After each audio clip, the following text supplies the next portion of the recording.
On today's primetime local news, the fate of a historic building hangs in the balance as the city contemplates whether to sell it or not.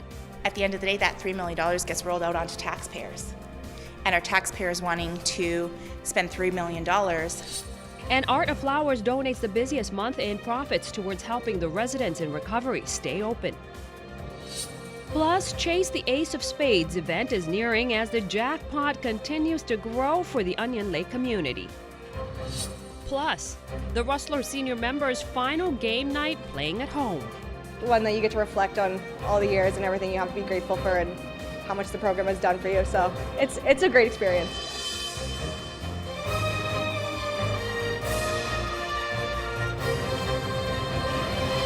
Prime time local news, serving the Lakeland and Midwest regions. A local mother who lost her son to drug addiction and mental illness is finding strength in helping others.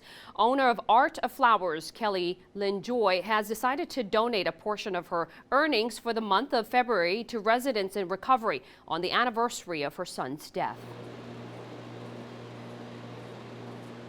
Residents in recovery is very important to me so that somebody else does not have to go through what we went through as a family. So you don't lose your son, you don't lose your brother, you don't lose your husband, you don't lose your father, because he was at an age where he was all of those things. Her son, Thomas Joy, took his life after battling with addiction for 4 years. He managed to go to rehab, but he didn't have anywhere else to go after, like residents in recovery, to keep his journey going. It was like there was nothing there to do the sober living, which is what residents in recovery is. I noticed the residents of recovery down on 50th a couple of months after he had passed, and I'm like, wow, it's too bad it wasn't around beforehand. Joy is hoping to donate around $2,000. Our Montana Getty will have more on Kelly Lynn's full story next week. City administration has presented its findings on the next steps for the Heritage Building, recommending that the building be sold by the city. And our Eric Bay has more. Council tasked city administration to investigate different outcomes for the Heritage Building regarding the possibility of repurposing the space. However, the cost of renovating the interior is tough for some councillors to take on. To bring it up to code, even just for rental space, I think I reiterated again, is going to be over $3 million. So at the end of the day, that $3 million gets rolled out onto taxpayers. And our taxpayers wanting to spend $3 million on rental space to other businesses and other entities. Moving the Lloydminster Cultural and Science Centre to the Heritage Building was also discussed, but on top of renovating, accessibility concerns and size issues made the transition impossible. We asked administration over and over again to really, will this work for our Cultural and Science Centre? Do we need programming? Is it big enough for this? Is it big enough for that? And at the end of the day, it just is not the square footage and it's not the building size for anything that is in our mandate within our community. Councillor Ken Baker expressed concerns about the city's ability to sell the building, but also believes the $3 million to renovate would be better spent elsewhere. The city needs that money to build streets and roads and sewer and water. And if we were able to sell that building with conditions that it remain under heritage status, as we believe it has to, and somebody wanted to invest in it, that would be great. Because of the building's heritage status, no changes can be made to the exterior facade. A decision will be made at a future council meeting. Eric Bay, Primetime Local News. The men's shelter has their coldest night of the year fundraiser coming up this Saturday, and people are ready to bundle up in support for this cause. This is a family-friendly walk that raises money for homelessness and marginalized people living in the community. It also helps spread awareness by people coming out and realizing how cold the weather is, especially at night, for people walking. The men's shelter has been doing this event for 8 years.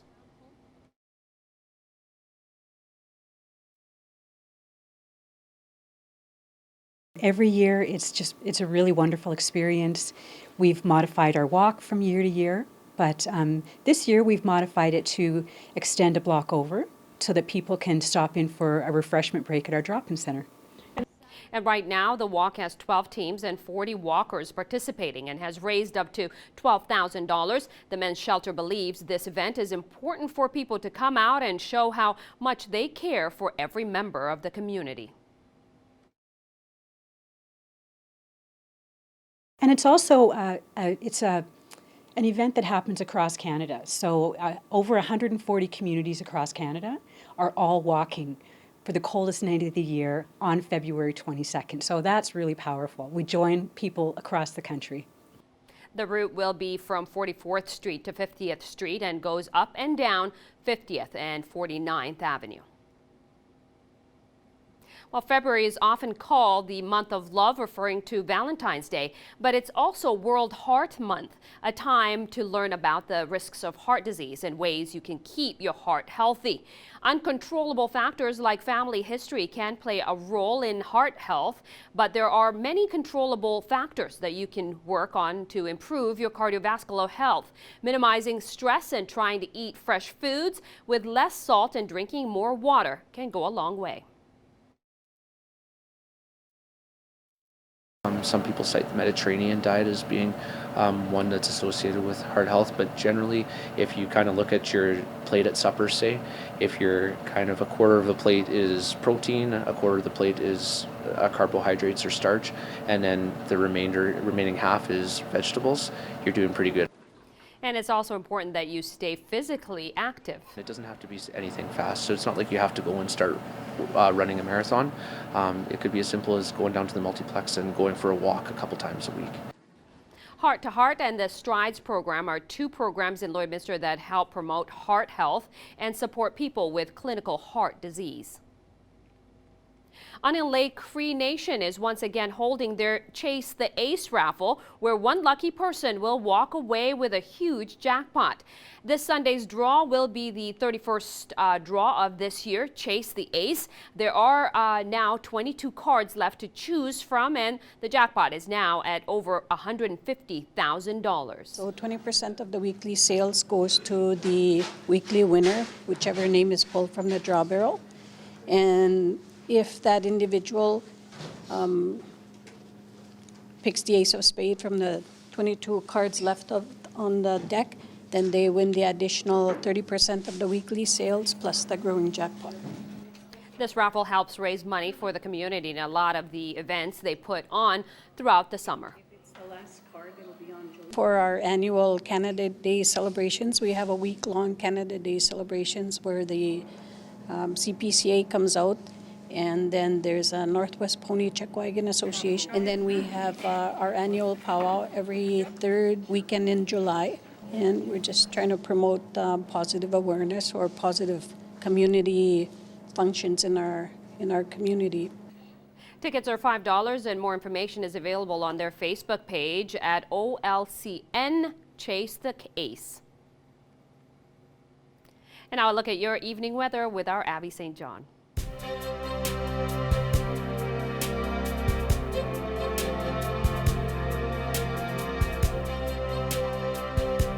Thanks, Judy. It's currently -11 here in Lloydminster. That extreme cold warning has been lifted in both Alberta and Saskatchewan, which is good to see. No real chance of snowfall either for the next couple of days, which is nice. A little bit partly cloudy skies with the winds coming in from the southwest at 24 kilometers per hour, making it feel closer to -19 with that wind chill. Across Alberta, -11, also out in Red Deer, -7 in Rocky Mountain House, -3 in Edson, -2 in Jasper and Whitecourt, -5 in Edmonton and Athabasca, and -8 out in Cold Lake. On the Saskatchewan side, -13 in Meadow Lake, -17 in Prince Albert, -16 in Melfort, -14 in Saskatoon, and -15 in North Battleford. And overnight in North Battleford, they will remain fairly clear with temperatures overnight reaching -14. And that wind will be coming in from the southwest at 9 kilometers per hour and picking up to 11 kilometers per hour tomorrow, coming in from the same direction with a daytime high of -3 and a fairly sunny day.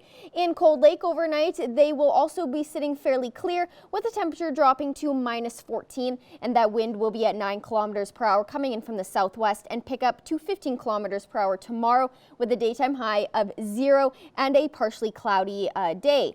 Here in Lloydminster, overnight will be sitting fairly clear overnight with the temperature dropping just 1 degree to -12, and that wind will be coming in from the southwest at 14 kilometers per hour and then slowing down to 15 kilometers per hour tomorrow with a daytime high of -5, which will feel closer to -16 with that wind and a low of -12 and a fairly clear sunny day. And then on Friday, it'll be a mix of sun and cloud of the high of -1, which will feel closer to -9 and a low of -9. And then to start your weekend off on Saturday, a high of +1 and a low of -6. However, with that wind chill, it'll feel closer to -17 with a mix of sun and cloud.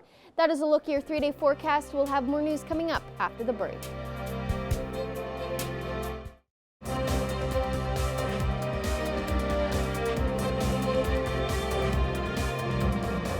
Welcome back. Business groups, including the president of Maple Leaf Foods, are calling on the federal government to take steps to immediately restore disrupted rail service. Curtis Frank says Maple Leaf is dependent on timely transport for its perishable products and that the company, along with many producers, need a reliable work for its exports or risk losing customers. Anti-pipeline blockages have paralyzed rail services for almost 2 weeks. Frank says Maple Leaf has tried to use alternatives such as trucking, but many routes are already overwhelmed and costs are escalating. He says the spot market for trucking between Winnipeg and Vancouver, for example, has nearly doubled since the blockade started.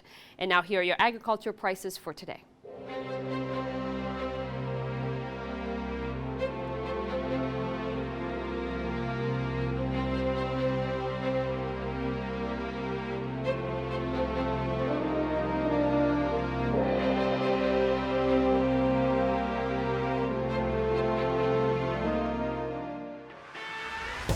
We're a part of less than 5% of Canadian auto body shops and Lloydminster's only locations with certified collision care recognition at City Centre Auto Body.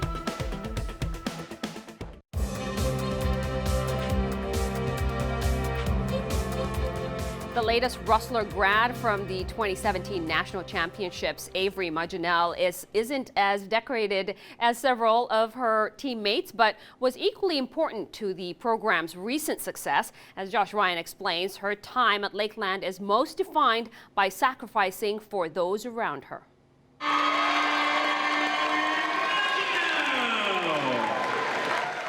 Avery Maginel has experienced a seniors' night ceremony every season she's had at Lakeland College, but still wasn't quite ready for her turn. This is Abe's last home opener, and so that sad maybe, but if anything, exciting, as she gets to showcase her talents the whole year as to what she's done throughout her career here. It's a little different when you're on the other side of it, but yeah, it's an emotional day for sure, one that you get to reflect on all the years and everything you have to be grateful for and how much the program has done for you. So it's a great experience. The fifth-year middle blocker has played a key role in the recent success of the women's program, going under the radar as a fierce competitor on 2 championship teams. I think it would be her competitiveness, and that's something that I don't know that people actually know. You might not see it that often, but she has an extreme desire to win. Throughout her career, Maginel has made a number of individual sacrifices for the betterment of the team. She had to go through a position transition. She had to share time. She had to teach a younger player that she knew was probably going to be, higher and more physical than her. I can't imagine, how tough that would have been for her to put her teammates first. We always talk about trusting in the process, and that was definitely a huge part of it, and whether I was going to buy in or not. And Austin's been an amazing coach, and I'm so grateful to have him. Her standing amongst teammates was quite clear, seeing the show of support from alumni.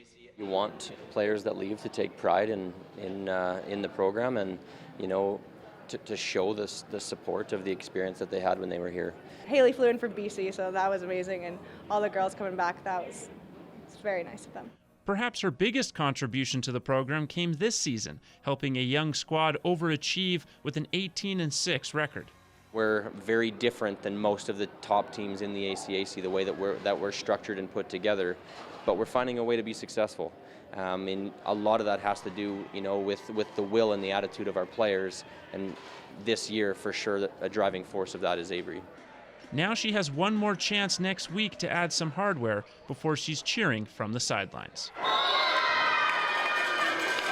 My knees are pretty happy that I'm going to be done soon, but I'm definitely going to miss it. I definitely love the team, and this team's very different, but it's been such a great experience finding a way to win with this team, and we've all been bonding a lot, so I'm definitely going to miss volleyball and all the girls and playing every day.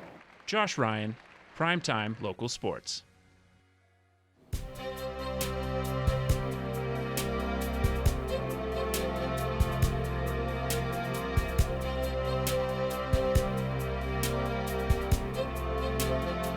Thanks, Judy. Taking a look at our satellite radar, not too much snow activity to predict here in Lloydminster for the next couple of days, which is nice, and that extreme cold warning has been lifted in all of Alberta and Saskatchewan, which is also nice to see. We'll be getting into the more warmer temperatures for the rest of this week.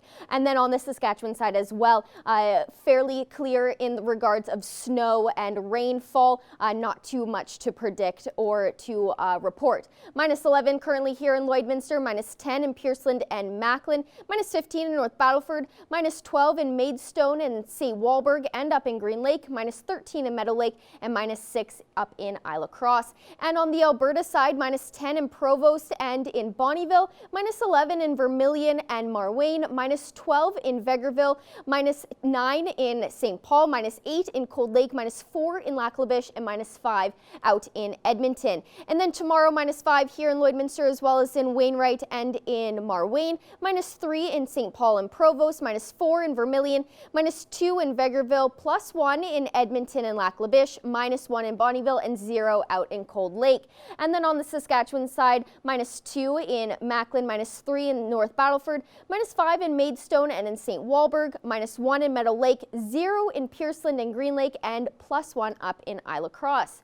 Overnight across the region, clear skies for the entirety of the region, with temperatures a little bit lower than what we've seen with Meadow Lake and Provost sitting at -12, -13 in Isla Cross, Bonnyville and Wainwright, -14 in Pearceland, Unity and Murnum, and -15 in Paradise Hill for your overnight temperatures. And then nationally across Canada, +5 out in Vancouver with a mix of sun and cloud, -15 in Regina where there's just a tiny bit of cloud coverage, -14 up in Yellowknife where they're experiencing some snowfall, -19 in Winnipeg where they're sitting fairly clear, -13 in Quebec City with fairly cloudy skies, 0 out in St. John's where they're experiencing some snowfall. And then over the next 7 days here in Lloydminster, a high of -5 and a low of -12 for tomorrow, fairly clear sunny skies. And then on Friday, a mix of sun and cloud with a high of -1 and a low of -9. To start your weekend off on Saturday, a partially cloudy skies with a high of +1 and a low of -6. On Sunday, a mix of sun and cloud with a high of -5 and a low of -11. Back on Monday, a partially cloudy day with a high of -7 and a low of -13. On Tuesday, a mix of sun and cloud with a high of -9 and a low of -17. And then back on Wednesday, a fairly clear and sunny day with a high of -11 and a low of -16. That is a look at your 7-day forecast. We'll have more news in the question of the day coming up after the break.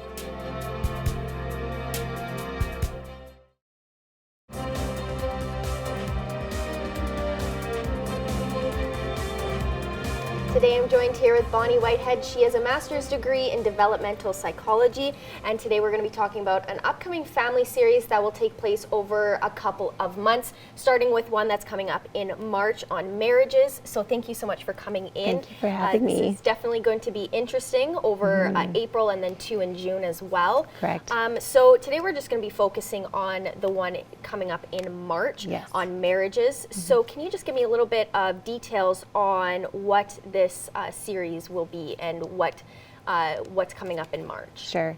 So the focus of the series is to develop skill in life. So in marriage, in parenting, in health management, and in child development. The first speaker in the series is Dr. Ross Plews. Dr. Plews is a clinical psychologist and he is a Gottman therapist. Gottman therapy is has made an important contribution to clinical psychology, and the reason why is because it's science-based.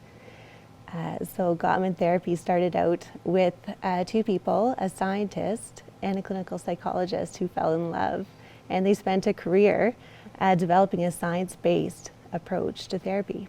So Dr. Plews is, as I said, a Gottman therapist, and he will be talking about regulating conflict in marriage and other marriage-related topics.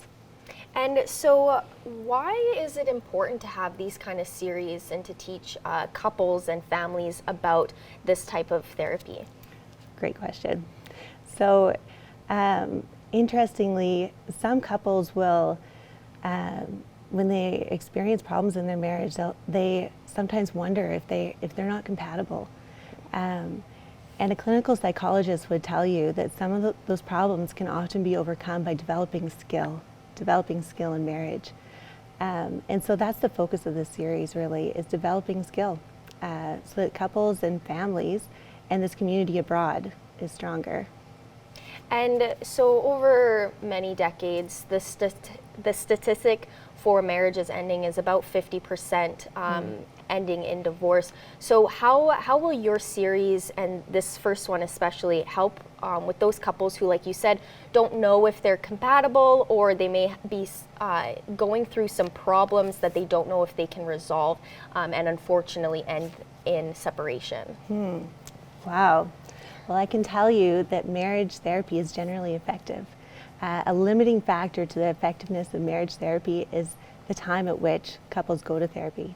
Many times couples will go to therapy after they have very severe problems.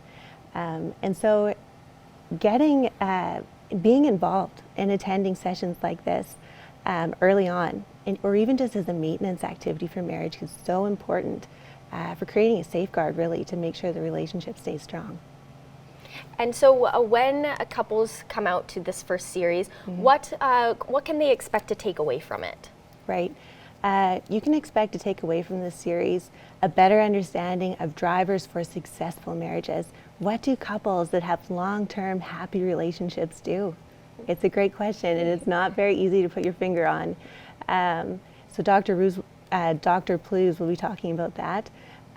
Dr. Plews will talk about things like regulating conflict, as I said. There's ways in which to have conflict, to go through marriage in a way that's protective and healthful. And Dr. Plews will be talking about the science behind that. And now there's one more series in April and then 2 in June. Do you just want to quickly run through what the main topic will be on those 3 series? Sure. So the topic in April will be parenting related. So specifically, Dr. Kelly Mutter from Lakeland College will be talking about parenting styles and psychological and social development in children, and how those two relate. So how is parenting style related to psychological and social development in children? In June, we have 2 presentations. I will be giving a presentation on ADHD.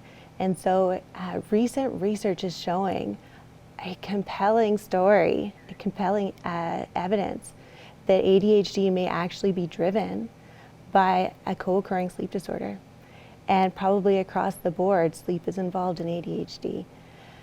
So I'll be discussing current research perspectives on how ADHD may be related to sleep.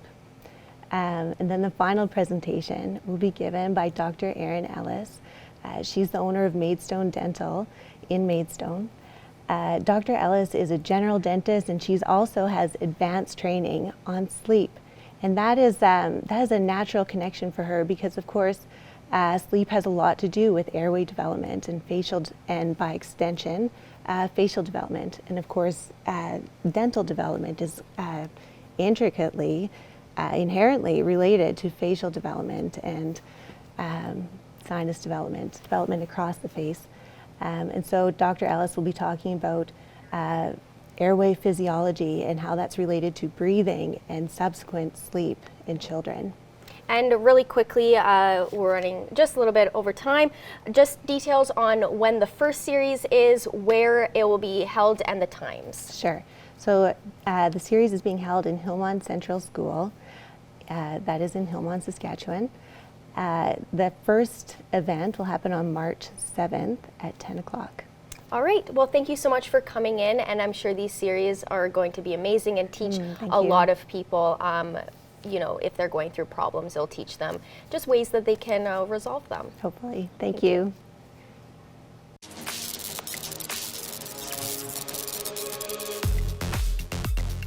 Hey, it's Justin Marshall, Hot 101.3 and Boom 95.3 radio stations around the Lakeland. And here's what's going on in the area. Cold Lake High School Theater on February 20th, 21st, and 22nd. BCHS is hosting their annual play. It's called The Drowsy Chaperone. Mackenzie's the lead actress and joins me now. Mackenzie, we're acting a scene. What are they doing right now? Right now, it's one of the very first scenes of the play. And the groom is introducing himself to all the characters, and the audience is getting a feel for who each character is and what their unique trait is. You can get more details on the play at hot1013fm.com. It's $15 at the door. It starts at 7 o'clock on February 20th, 21st, and 22nd. What's the play about The Drowsy Chaperone? The musical is about a person who's telling you about their favorite record musical, and in that record is the show The Drowsy Chaperone, and that's about a wedding and keeping a bride and groom apart from each other because of superstition. And since The Drowsy Chaperone is a screwball comedy, this simple task now becomes the most complicated and hilarious adventure. And what's your lead character do? My character is the hostess of the wedding. But her trait is that she's a little bit old and senile and doesn't even know what's happening around her. Thanks again for joining me, Mackenzie. Okay, thank you. And if you have an event you would like to feature on What's Happening, shoot me an email, jmarshall@stingray.com.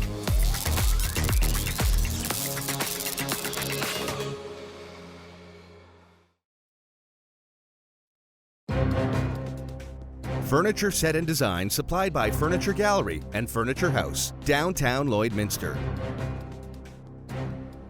We're happy to be joined on Primetime Local News tonight by our friend Dan Davidson. Dan, thank you so much for taking the time to speak with us. I know you've been a busy guy lately. Yeah, no, well, thank you, first of all, for having me back, as usual. It's always nice to be seen. Yeah, it's been crazy lately. You know, I always thought my international travel days were over when I got out of rock and roll, but man, I have never been busier, and this was an exciting time. I was back in the UK for a week doing some songwriting with some pretty big names over there in pop music and even some country, if you can believe it, which I couldn't. And then after that, I popped over to France for a week, and I had a great show in Lyon. So what's the attraction to country music in France? It just kind of seems like that might not be a place where country music would be so big, but clearly there's a huge fan base for it.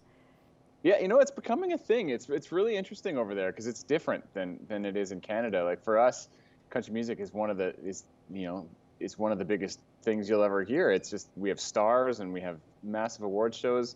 But in Europe, especially in France, it's kind of like it's stepping back in time. It's like country from 30 years ago. It's all about line dancing and you know, the big costumes and the frills and the sequins and all that stuff. So it's really cool. It's very underground. It's almost like a happy punk rock or something like that over there.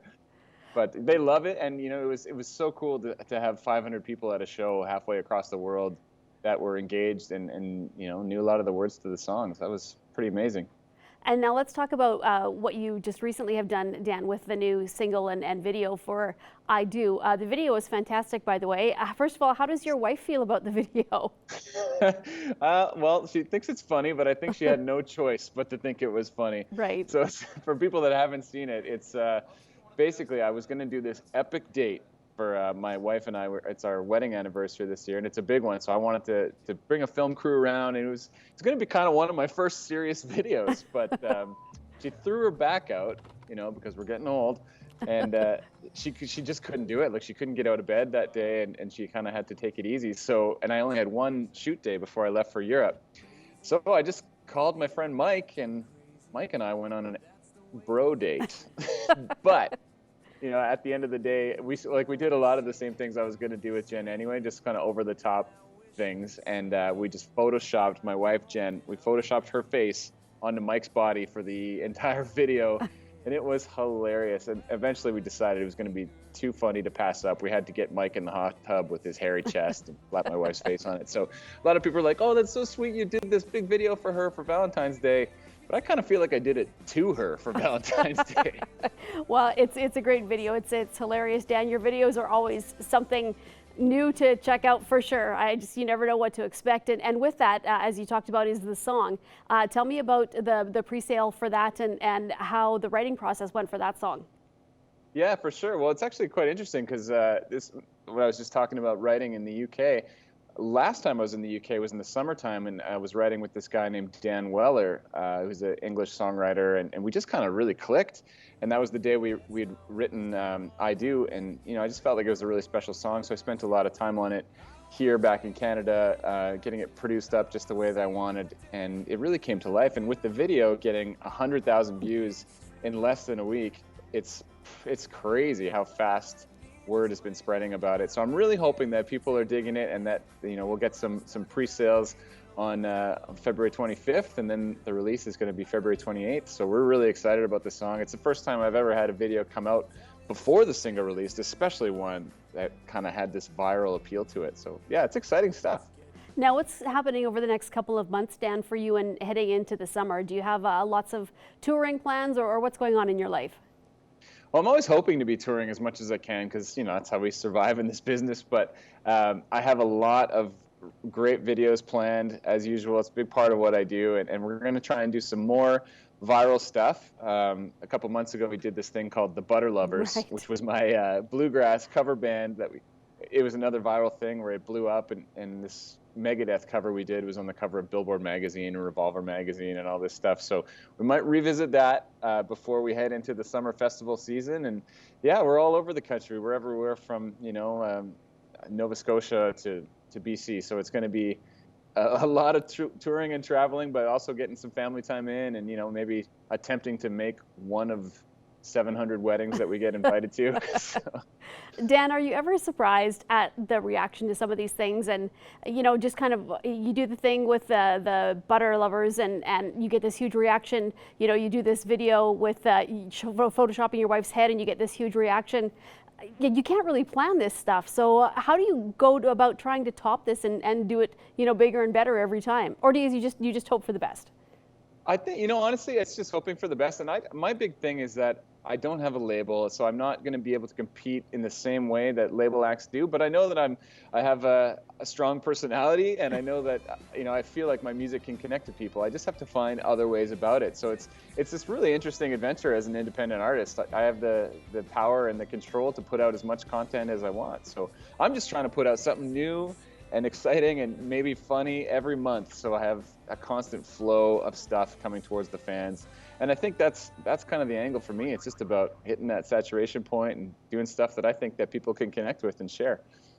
Well, thank you, Dan, for joining us today. We always love speaking with you, and I can't wait to see what you do next. You've got the great music, the great videos, and I guess we'll just have to wait and see what's in store, surprise or not, for all of your fans, I guess. Well, we'll definitely keep you posted. It's been such a pleasure, Stacey. Thanks again. Thank you. Have a good day, Dan.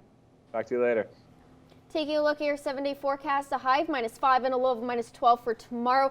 And then on Friday, a high of -1, high of +1 on Saturday to start your weekend off. And then a high of -5 on Sunday. Back on Monday will be a high of -7, high of -9 on Tuesday. And then we get back to the double digits on Wednesday with a high of -11 to wrap up your 7-day forecast. Looks good. Yeah, it doesn't look too bad. Not too bad. I like the fact, I want to say thanks to Wade in our engineering department who fixed my car. My tires were deflated, and it's because of the cold or something, I'm not sure. But he came in earlier while I was here doing the show, and he pumped them up. And which is so sweet. Really classy. Yeah. I want to thank Wade from our engineering department. Always I the thought that small was, things right?